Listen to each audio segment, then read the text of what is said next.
पूरा विवाद मालदीव में बैठे 3 नेताओं के चलते हुआ। करीब 77 इंडिया के मिलिट्री ऑफिसर और जवान आज भी मालदीव के आइलैंड पर मौजूद हैं। 30 साल तक मालदीव पूरा जो था वो डिक्टेटरशिप के अंडर में रहा। नमस्कार दोस्तों इस समय इंडिया और मालदीव के बीच टूरिज्म को लेकर विवाद बना हुआ है। 4 जनवरी 2024 को प्रधानमंत्री मोदी जी अपने सोशल मीडिया हैंडल से लक्षद्वीप की फोटो सोशल मीडिया पर डाल देते हैं, जबकि इन फोटोज में कहीं भी मालदीव का जिक्र नहीं था। लेकिन मालदीव में बैठे सरकार के नेताओं को ये बात चुभने लगती है और वो इन फोटोज पे ऐसे रिएक्ट करते हैं जैसे सालों की दोस्ती खतरे में आ जाती है। दोस्तों कुछ ही दिनों में हालात इतने सीरियस हो जाते हैं कि सोशल मीडिया पर मालदीव बॉयकॉट ट्रेंड करने लगता है। पूरा विवाद मालदीव में बैठे 3 नेताओं के चलते हुआ। मरियम सयूना, मालसा शरीफ और अब्दुल्ला महजूम मजीब, इन्होंने ऐसे कमेंट किए इंडिया और इंडियन प्राइम मिनिस्टर के ऊपर मानो इनसिक्योरिटी की वजह से किए हों। इनका कहना था कि प्रधानमंत्री मोदी का एजेंडा है लक्षद्वीप को मालदीव से भिड़ाने का। तो इन कमेंटों में पर्सनली अटैक किया गया प्रधानमंत्री मोदी जी के ऊपर और कमेंटों में कहा गया कि ये लक्षद्वीप की फोटो मालदीव की टूरिज्म इंडस्ट्री को चैलेंज करने के लिए खींची गई है। इसके बाद सोशल मीडिया पर एक लड़ाई छिड़ गई जब इंडियन लोगों ने कहा कि वो मालदीव के होटल और फ्लाइट की बुकिंग कैंसिल कर रहे हैं।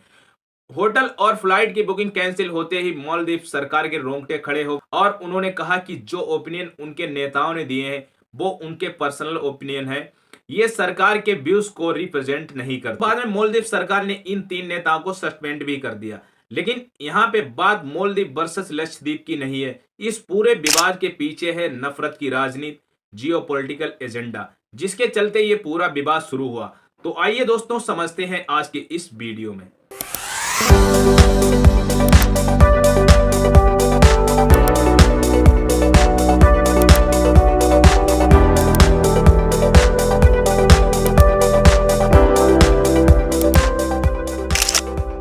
दोस्तों एक बात तो आप सभी लोग जानते होंगे कि मालदीव एक छोटा सा देश है और इस पूरे देश की पॉपुलेशन 5 लाख के समथिंग है। शुरुआत में ये हद से ज्यादा इंडिया पर ही निर्भर था।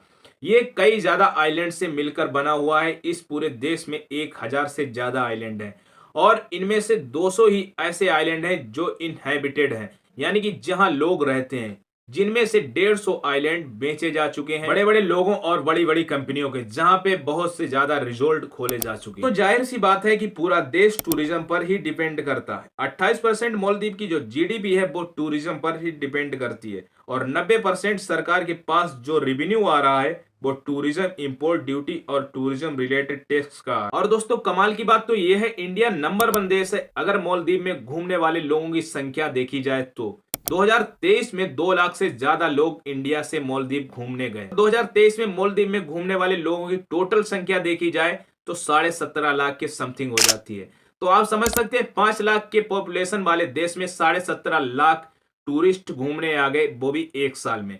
लेकिन यहाँ पे दोस्तों बात टूरिस्ट की नहीं है, जो इंडिया और मालदीव का रिश्ता है वो सालों से बहुत ही गहरा है। 2008 के समथिंग इंडिया की नेबरहुड फर्स्ट पॉलिसी शुरू हुई, जिसकी वजह से इंडिया ने श्रीलंका, मालदीव, नेपाल, अफगानिस्तान, पाकिस्तान, बांग्लादेश और म्यांमार से अपने संबंध इंप्रूव किए। दोस्तों करीब 77 इंडिया के मिलिट्री ऑफिसर और जवान आज भी मालदीव के आइलैंड पर मौजूद हैं और साथ ही साथ 2 ध्रुव एडवांस लाइट हेलीकॉप्टर इंडिया ने मालदीव को दे दिए थे 2010 और 2015 में, ताकि मालदीव के ऊपर कोई भी समस्या आए तो उसका ये निपटारा कर सके। साल 2009 में मालदीव को ये खतरा था कि मालदीव के ऊपर आतंकवादी अटैक हो सकता है। मालदीव ने ये इंडिया से रिक्वेस्ट की क्योंकि इनके पास मिलिट्री एसेट्स और सर्विलेंस की कैपेबिलिटी नहीं थी। इंडिया ने तुरंत अपनी वॉरशिप लगा दी मालदीव की एक्सक्लूसिव इकोनॉमी जोन को पेट्रोल करने के लिए। अब जो आप स्क्रीन पे देख रहे हैं ये मालदीव के आसपास के समुद्र का एरिया है, जहां पर इलीगल एक्टिविटी प्रिवेंट करने का काम किया जाता है आतंकवाद को रोकने के लिए। और ये इंडिया की मदद मालदीव में बैठे पॉलिटिकल पार्टियों को चुभने लगी। कुछ पॉलिटिकल पार्टी इसके सपोर्ट में नहीं थी, तो ये चाहती थी कि इंडिया अपनी मिलिट्री वापस ले ले जो इन्होंने मालदीव को दी है। इनफैक्ट मालदीव के करंट प्रेसिडेंट मोहम्मद म्यूजू, इनकी political party people nation Congress इसी मुद्दे पर चुनाव लड़के आई, इंडिया आउट का मुद्दा। इसके लिए दोस्तों हमें मालदीव की राजनीति पर कुछ नजर डालनी होगी। 30 साल तक मालदीव पूरा जो था वो डिक्टेटरशिप के अंडर में रहा। पहली बार साल 2008 में मल्टी पार्टी डेमोक्रेसी का सिस्टम आया इनके देश में। 2008 में इलेक्शन करवाएंगे जिसमें जीत हुई एमडीपी की, मालवीयन डेमोक्रेटिक पार्टी। इनके नए प्रेसिडेंट बने मोहम्मद नशीद। ये अपने आप में पहले 4 साल तक काफी सफल प्रेसिडेंट रहे और इनकी फॉरेन पॉलिसी थी इंडिया फर्स्ट की। मालदीव और इंडिया इस समय काफी करीब आ गए थे। 2009 में इंडिया ने इन्हीं के कहने पर मिलिट्री इक्विपमेंट डोनेट करी थी मालदीव में। 2012 में नई पार्टी सत्ता में आती है, पीपीएम। नई पार्टी सत्ता में आते ही फॉरेन पॉलिसी भी बदल जाती है और ये जो सत्ता में पार्टी आई थी ये इंडिया के काफी खिलाफ थी। नए प्रेसिडेंट बनते हैं अब्दुल्ला बईम अब्दुल गईम। 2016 में इनकी पार्टी कहती है कि जो इंडिया ने हमें ये 2 हेलीकॉप्टर दिए हैं गिफ्ट में, ये वो वापस ले ले, हमें इनकी जरूरत नहीं है। अब दोस्तों यहाँ पे होता क्या है कि जो नई पार्टी सत्ता में आई थी मालदीव में, पीपीएम, वो इंडिया से दूर होकर चाइना के करीब आ जाती है। दोस्तों सेम चाइना ने पाकिस्तान के साथ भी गेम खेला था जो यहाँ पे मालदीव के साथ खेल दिया। इनकी चाइना की कंपनियों को बड़े बड़े इंफ्रास्ट्रक्चर प्रोजेक्ट दिए जाते हैं मालदीव के आइलैंड पर। चाइना जो था वो पूरी तरह से एक्टिव हो जाता है मालदीव में और मालदीव को मिलियन ऑफ डॉलर कर्ज में दे देता है। फिर 2018 में इलेक्शन होते हैं और एक नई पार्टी सत्ता में आती है, एमडीपी। इनके नए प्रेसिडेंट बनते हैं इब्राहिम मोहम्मद। और दोस्तों जब नए इनके प्रेसिडेंट बनते हैं तो फिर एक बार मालदीव की फॉरेन पॉलिसी बनती है इंडिया फर्स्ट की। तो ये सत्ता में आते ही जो पहला काम करते हैं वो कहते हैं कि इंडिया को जो हेलीकॉप्टर वापस करने को कहा था उन्हें यहीं रहने दो।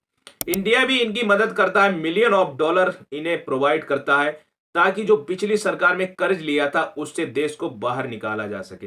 कोविड के दौरान भी इंडिया वैक्सीन इन्हें प्रोवाइड करता है। और हाँ दोस्तों एक बात आपको और बता दें, जब मालदीव में डिक्टेटरशिप चल रही थी, डेमोक्रेसी नहीं आई थी, तब भी इंडिया और मालदीव का रिश्ता काफी स्ट्रॉन्ग था। 1995 में इंडिया ने इंदिरा गांधी मेमोरियल हॉस्पिटल बनवाया था मालदीव में। और दोस्तों ये आज तक का सबसे बड़ा हॉस्पिटल है मालदीव में। मालदीव और इंडिया सरकार जब ज्यादा क्लोज में आती है तो मालदीव में जो ओपोजिशन में नेता बैठे थे वो कहते हैं कि कुछ ज्यादा ही आराम लग रहा है मालदीव सरकार का इंडियन सरकार से। 2021 आते आते कई जर्नलिस्ट आर्टिकल लिखे जा चुके थे इंडिया के खिलाफ और सोशल मीडिया पर पोस्टें करी जा चुकी थी। कई मायनों में ये इंडिया को डिक्रेडिट कर रही थी और नेताओं के द्वारा भड़काऊ बयान दिए जा रहे थे कि इंडिया की मौजूदगी को कैसे आइलैंड से खत्म करना। और ये सब होता देख इंडिया हाई कमीशन जो मालदीव में है वो मालदीव की मिनिस्ट्री या फॉरेन अफेयर को लिखती है कि जो आर्टिकल इंडिया के खिलाफ लिखे जा रहे हैं और सोशल मीडिया पर जो पोस्टें करी जा रही हैं, इनसे इंडिया की डिग्निटी को अटैक हो रहा है, इनको लेकर कुछ करो। और ये जो लेटर होता है वो मालदीव में लीक हो जाता है। और दोस्तों 2 जुलाई 2021 को एमडीपी की सरकार भारत सरकार से माफी मांगती है और कहती है कि कुछ लोग यहाँ इंडिया के खिलाफ नफरत फैला रहे हैं सोशल मीडिया पर और मालदीव मीडिया पर, ये सब गलत है। यहाँ पर एक लोकल न्यूज पब्लिकेशन डीआरएस के को फाउंडर मोहम्मद अजान का ये स्टेटमेंट आता है इंडिया आउट के नारों को लेकर। वो कहते हैं कि हम ये बिल्कुल नहीं चाहते कि इंडियन हमारे देश में ना आए, वो हमारे देश में आए और सेफ रहें।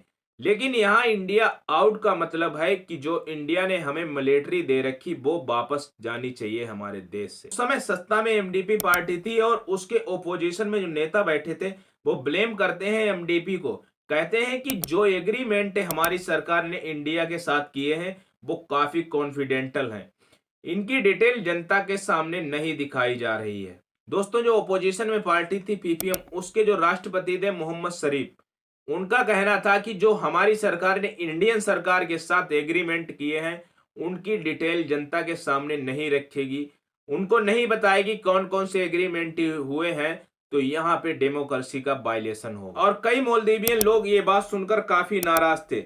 जो इंडिया आउट के कैंपेन को सपोर्ट नहीं कर रहे थे वो भी यहाँ पे ओपोजिशन को सपोर्ट करने लगते हैं।